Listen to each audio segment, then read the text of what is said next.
This is a true story that was experienced by a man named Nas. So, the story started when he got into a coma for 3 days due to a car accident.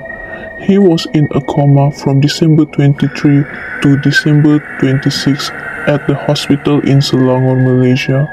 To protect the hospital reputation, the hospital name will be kept confidential. During the 3-day period of his coma, there was a horror experience that he faced while he was paralyzed due to the medicine given by the doctor. At that time, he couldn't move his body at all. He could only move his eyes. His neck and mouth felt too heavy for him to move. He also found it very difficult to talk or make any sound. While Nas was still unconscious, he gradually began to awaken. Since Nas was paralyzed, he was lying on his back and his eyes focused on the lamp and ceiling in his room. Nas was really weak at the moment and wanted to call a nurse, but he was unable to do so because only his eyes could move and the rest of his body was paralyzed. Suddenly, he noticed a large face on the ceiling, along with a body that was fuzzy and unclear. That face gave Nas a violent, hostile look that indicated he didn't like Nas present there. The creature looked to be floating upright opposite Nas on the ceiling before gently approaching. Then gradually, the creature face came closer to Nas' face. The face seemed to have been in an accident since it was black and bleeding. Its right eye has a bruise and a little gray color, while its left eye is round red color. The creature has a long tongue that sticks out. The creature also had enormous long hair that looked like a floor mop. Nas also smelled a very intense blood and fishy smell coming from the creature.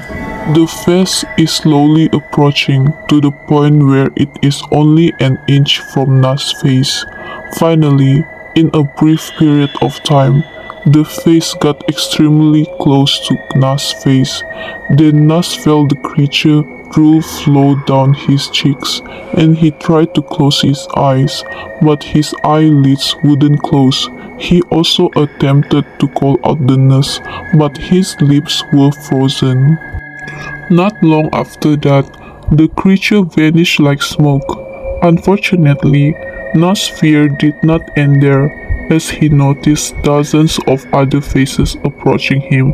Some of them had no jaws, no eyeballs, both eyes hanging out of their sockets. Some had no faces, burned faces, and pale faces as drowning victims.